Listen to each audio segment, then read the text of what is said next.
leadership group where I help ignite your leadership to the next level. So excited that you've tuned in. We have a special guest with us here today.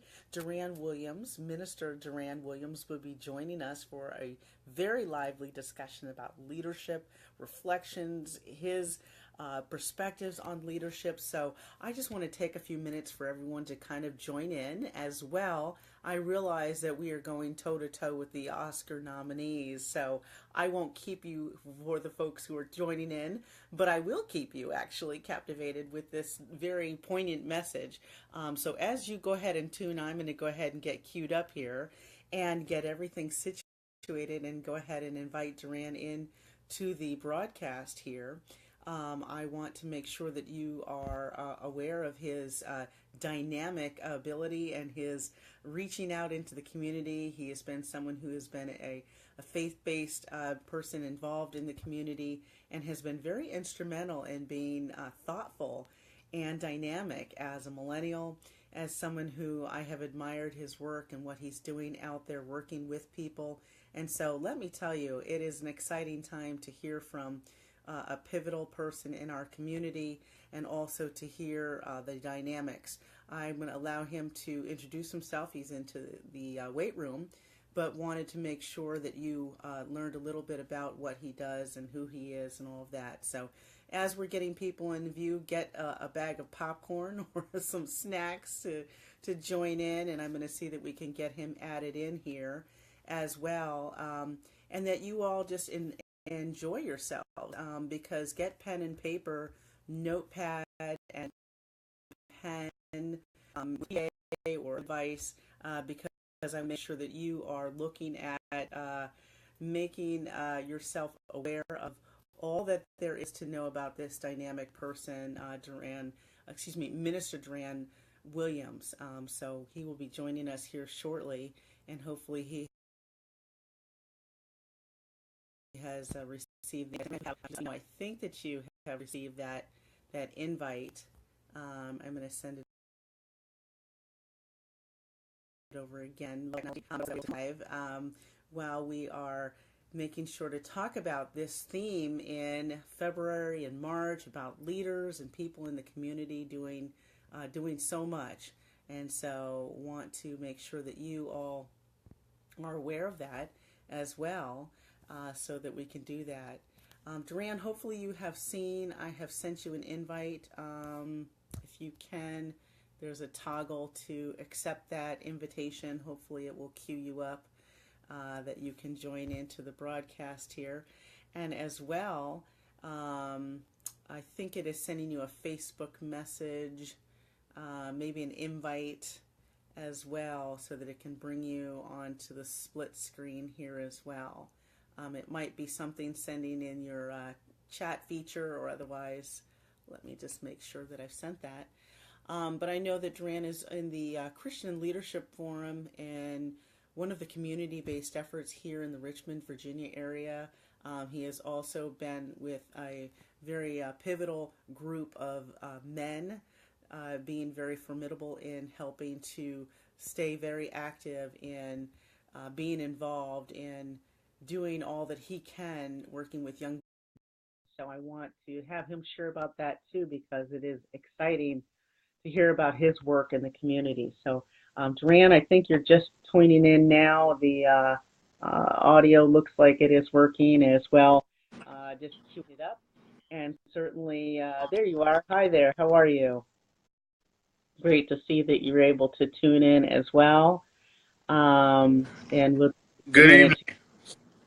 Good evening. I think I've got you there, and I know you're the pro at some of these technology aspects, especially given. I think I've got you there.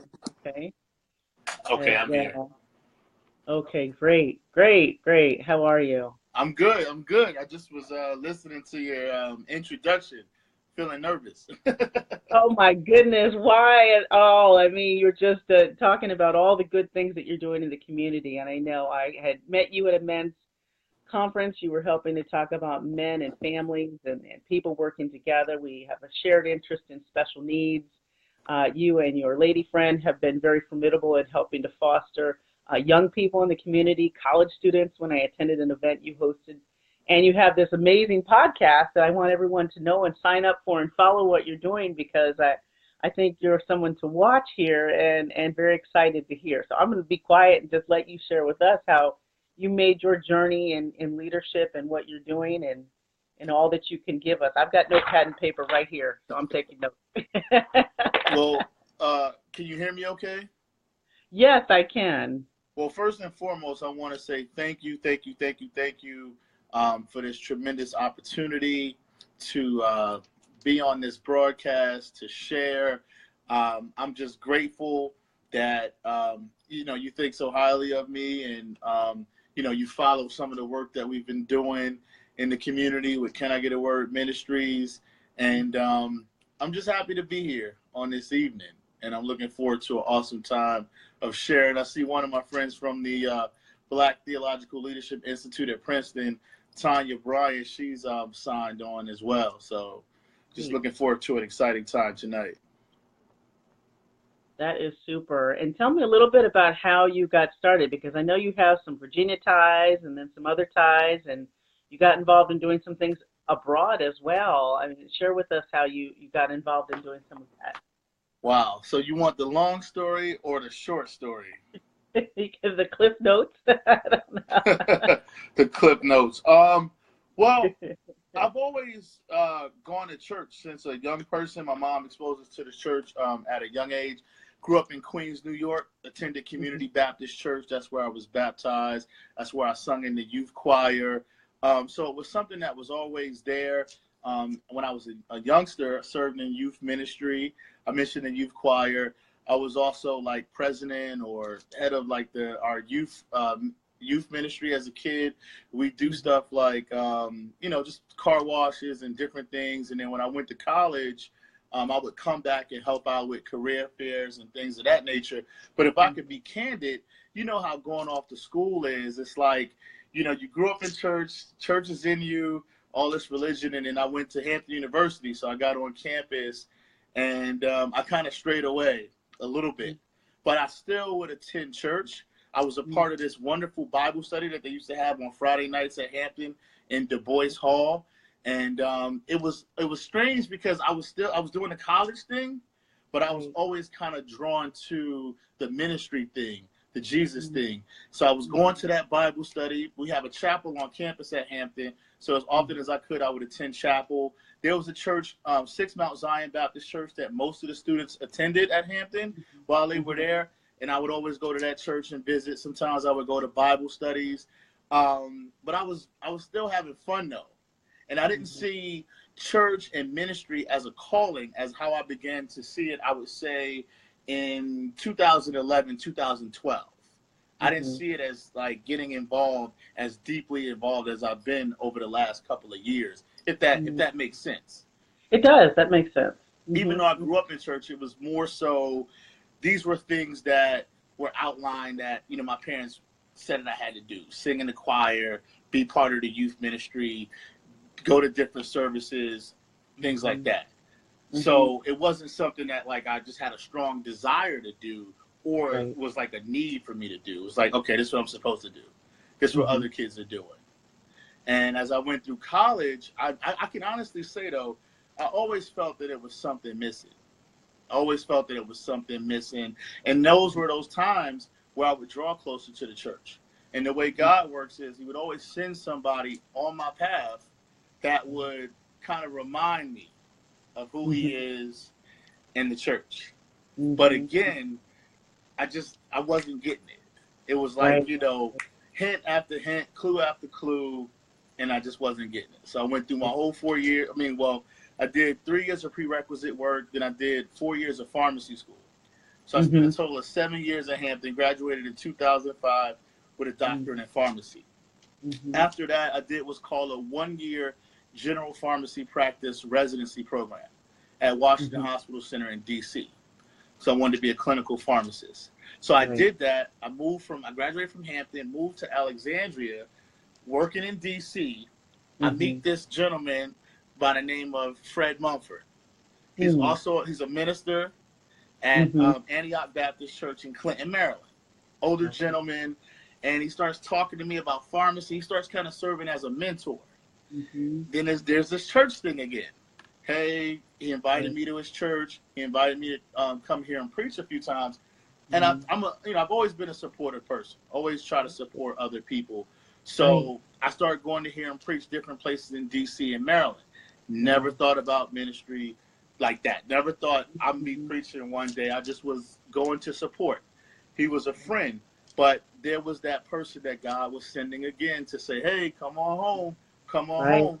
In addition to that, so in Alexandria, there was a church on the corner where I live called Oakland Baptist Church. And there was a pastor there, Reverend Don Hayes. He was a lieutenant of the police department in Alexandria at that time, also the pastor. Started going to his church. He invited me out for dinner one Friday night. We went out for dinner. He started telling me he saw some things in me and all these different things. And again, I'm like, okay. Now I'm in D.C., so I'm having a great time, living the city life, the nightlife. So again, I'm going to church when I feel like it, when I want to. And I would just say from 2005 to about 2010, the same scenarios kept happening. I kept running into people that were heavily involved in ministry, that were telling me that they saw something in me and were encouraging me to go further in ministry.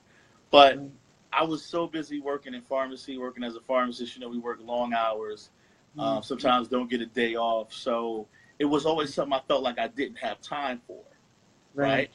So went through some challenges, that whole housing market thing, I would say in 2008 or whatever. And the cost of living in Northern Virginia is, it's very high. So I decided I was going to come back here. I was going to come to Richmond. My parents are here, right, in Chesterfield. So I came here. I'm looking for churches. I'm visiting different churches. So the short story, I happened to run into one of my classmates from pharmacy school, Dr. Candace Duncan. And if you look on the Can I Get a Word website, and the story, like the background, I mentioned her and her husband, how I ran into her one day on Hull Street. I was at Village of Faith. I had been visiting there, and I saw her. I hadn't seen her in a few years. I saw her on Hull Street. I looked over. I'm like, that's Candace. So I rolled out the window. I said, hey, how you doing? Where you going? So she said that she was on her way to church. Now I'm looking for churches. This is nothing but God. I'm looking for churches. I see her. I'm like, I want to go to church too. I just came from church. So I followed her to church, Faith and Family Church, 7900 Walmsley Boulevard. Followed her. I got in there, and I think at that time they were having 3 services. But I got in there, and, it was rocking. Like, I came in and praise and worship.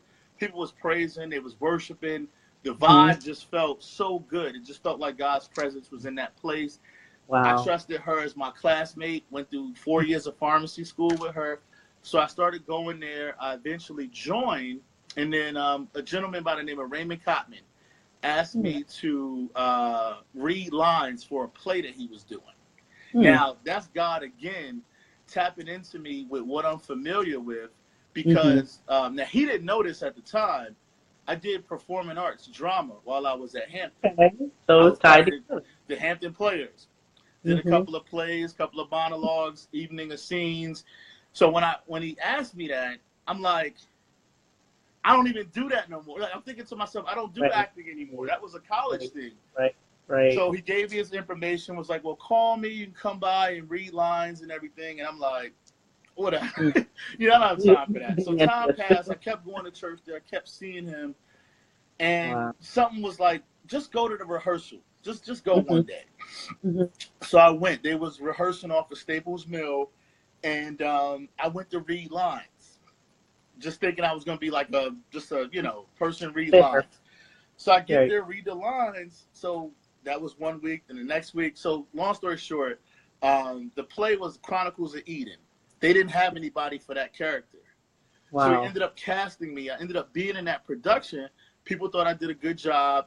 So I still was going to Faith and Family. So then they asked me to do a skit with the drama ministry, Acts Drama Ministry at the church. So I said, okay. So the rest is kind of like history. I started doing more and more skits there. So involved. More involved. I was working in the nursing home ministry. I started helping out with tutoring, And one thing I would say, and it's even on the website, I think I mentioned, that's the place where I learned about serving in ministry. Because as being a part of the drama ministry, the tutoring ministry, there was expectations for us to attend services regularly, expectations for us to attend Bible study regularly, and communion regularly. So there was a strong accountability there. It's not just coming and performing, but you also have to be accountable, attend church services, Bible studies, and things of that nature. So that's really pivotal. That was really an impetus right there. You had your talent that you had at Hampton, and then you had the pharmacy component, and then you're involved in doing things, and you had, sounds like, mentors and checkpoints all along the way that are shepherding you into this work that you've been doing, serving people in the church. That's phenomenal. I mean, all the cards lined up, and that's God, right? It's phenomenal. Dawn, it's definitely God, because if I had to sit here and plan it out, I couldn't have written a better plan. If I had, it wasn't a plan but if I had to, I couldn't have written a better plan. So it was nothing but God's divine intervention. That's wonderful. That's wonderful. How did it lead you with the Can I Get a Word Ministries? Because that is so much more than simply the podcast. You say simply because that's powerful. That word comes out and it is like it's pumping airwaves out of a transistor radio or something. I mean, you got a message. And then you have the work that you're doing in the community with Can I Get a Word? Talk about that, because it sounds like that is another part of what is the coming together of a lot of your community-based work and these years of experience that you've had, the expertise. Tell us a little bit about how that is coming together. Honestly, again, something that God I went on a mission immersion trip my last year of seminary school, and we went to South Africa. We went to Cape Town, and the pastor, our host pastor, asked me to be one of the speakers to the kids at the school one day. So, and we got it on video. It got a lot of views and stuff. But I got on the floor and I talked to the kids about, I told them I'm a pharmacist in the States, and I just encouraged them. And I don't know, I left that day and God just spoke something to me, and he said to me, you need to do that more often.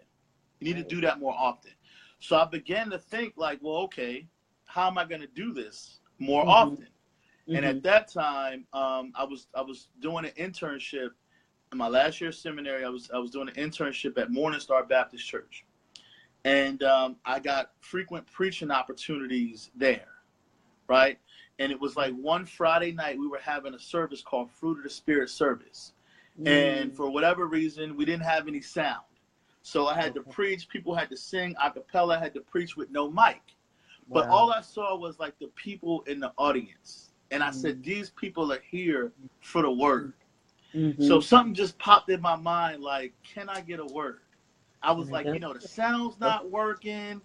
I'm like, but they just want a word. So I got up there and I said to the people, I said, when I say, can I get a word? You say, yes, you can. So I got up there, I said, can I get a word? They said, yes, you can. I said, can I get a word? They said, yes, you can. So it was kind of birthed out of that and some other experiences, but it just really comes from, in this world, in this time where we see so many different things. We got the opioid epidemic crises. We have things going on in the White House. We even have things going on within ministry where the gospel is kind of being twisted and distorted. But what I really believe is through all of that, people are really just seeking the word. The word of God. So it's a question. It's like, I know everything that's going on, but can I get a word? Can I get a word from the Lord? Can I get a word from God? That's powerful. And really what you have touched on are really some of the theological principles of the call and response, traditional African American culture, and also in the ministry of being leaders, those who call and response. With the audience and being able to engage them. And so it sounds like that is reverberated not just in the word that you're doing in the pulpit, but also your work out in the community, your work with youth, your work with families. And talk about that, because I think that's phenomenal, the way that you have been able to, in such a short period of time, and I say I'm just taking a snapshot, and you know the bigger picture, but being able to work with men's groups and youth groups and families and the millennial Yeah. aspect. You have been able to straddle so much in such a short period of time. This Wow. broadcast won't even do justice just to talk about it all. Just tell us and share with us, because I think it's amazing. I think, and again, going back to my time at Faith and Family, I could honestly say, even before I got into the drama ministry, and anybody there can confirm this, I was seeking something around that 2012, 2013 time. I would come to church every Sunday and sit in the front row. I had no desire to preach. I had no desire to have any title or do anything in ministry. I had things going on, and I knew that I needed God. I needed the word. So I'd be there front row, 2 services, Bible study on Wednesdays. Most times those doors was open. I was there. And what I really believe is, I think because of a lot of my faithfulness and obedience to what God has been saying, to God's call, God has turned around and he's rewarded that. And I think through the obedience, through some of the dedication and consistency, God has recognized that he can trust me. Right. He can trust me. So with that trust, he's giving me opportunity to have favor with people to a point where I can do the programs that we've done. We can do Bridging the Gap between mental health and the church. We can do Lupus, the More You Know. You know, we can do fatherhood events and motherhood events. Because I think during that time where I was seeking, God saw that consistency. He saw that faithfulness. And that was a moment of trust building. Right. Because prior to that, had he come in 2010, no, it wouldn't have worked. It wouldn't have worked. It wouldn't have worked. That makes a lot of sense. That is something they have to be able to heed the call, Right. but also prepared to step into that role, which Right. is where you have in so many ways, and a launch pad in what you're doing as well, I think, because you are in the class of, is it 2018 for the Richmond Christian Leadership Forum? Yeah. And so the way that you share about some of those experiences, meeting people who are already in their own right leaders, and you're a leader, Right. and then this coming together of people of faith and Christianity at a pivotal time where people are seeking the word and seeking more. It's really phenomenal that you've been able to straddle generations and then different cultures as well. And so you're speaking to youth in general, men in general, and families. And I really, when I attended the conference where I had met you, there were people of all race and ages who were there. And so I appreciated that you were able to speak across all lines and talk about what we need to do as community leaders, bridging that gap. And that was the whole premise. And you and I have talked about some of the other ways of bridging gaps in other ways, because I think it is phenomenal and pivotal. What would be the aha moment that you've had as a leader so far? Sort of like that light bulb that says, hey, you know what, I've got to take this to the next level. What would be that for you? Just recognizing that you don't have to force anything, that, you just have to submit your plans, not even your plans, just submit to God's will. Because if I could share a little secret for the viewers out there, every program that we've done, for the most part, it's like God will just drop these things in my spirit, and I'll be like, okay, and then over a day or two or whatever, it'll make sense, and then I'll start talking to people, and then somehow it would come together. But what is really that aha, in terms of being a leader, is just that there are more people than we think. Like, people always have this conversation about millennials don't want to come to church, and, church is dying. But I believe that there's more people seeking God and want that fellowship that the church provides than we give credit to. I think some of those narratives are not totally true. I think that the church is very much alive. God is very much present in people's lives and in their hearts, but we have to do more to ignite that fire that's inside of them. We have to do more to do that, because we are in some challenging times where it's just gonna take more. You know, it's gonna take more than what we might have done traditionally. But there's nothing that's impossible with God. Right. Amen. Wow, you said it. And on a Sunday, you're preaching. I'm telling you. I'm telling you. Well, when and where and how can people get in touch with you? Because I know there are people out here listening, and to our replay viewers who will be listening, and to those after that who will want to know, how can they get in touch with you, your 411, and how to reach out to you across social media platforms? Well, the thing about it, I make, this social media age that we live in, I make it very easy. They can either call me 703-915-9405. All the programs that we do, I put my number on the flyer. I put the website information, which is canIGetAword.org. That's CANIGETAWORD.org. Email me, Dr. Duran at canIGetAword.org. Most people inbox me on Facebook Messenger or comment on a post. But those are some easy ways that people can get in contact with me. I'm on Instagram at Can I Get a Word. I'm on Twitter, Can I Get a Word Now, and of course the platform that we're on right now, Facebook. And you can always find me at Mount Tabor Baptist Church on Fairmount Avenue in Richmond, Virginia. Sundays or Wednesday nights. Good to know.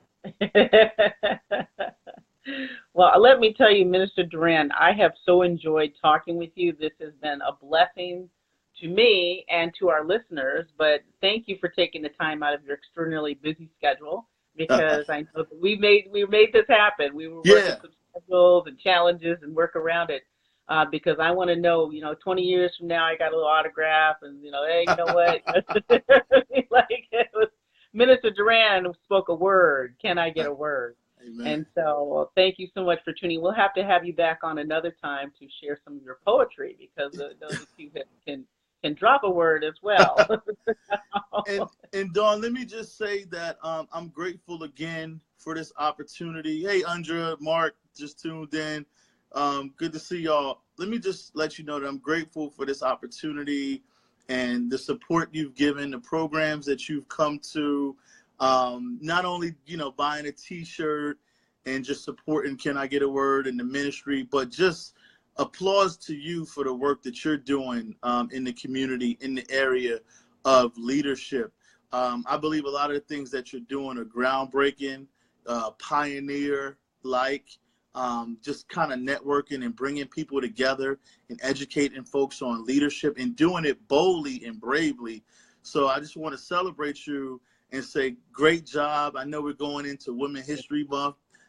This March is Women's History Month. So you're doing an outstanding job representing Black women, positive image, and a mother, and just all over the community, supporting people and being that light that we need in Richmond. Well, I appreciate that. Thank you so much. I'm humbled and now blushing. Thank you. Well, I certainly appreciate that. And hopefully you will tune in again for Leadership Reflections, 8 p.m. Eastern. We have folks from all across the continent tuning in and joining in for our replay viewers. This has been Minister Duran Williams. If you don't know him, tune in, get his 411, listen to this replay, take some notes, and get in touch with him, because he is a dynamic person, someone to watch today and tomorrow in our leadership arena.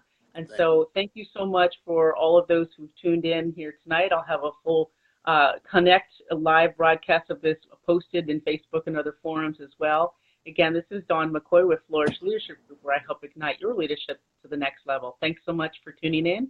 Be enlightened, be enriched, be empowered. Thank you, Duran. All right. Bye-bye. Thank you. Take care now. All right.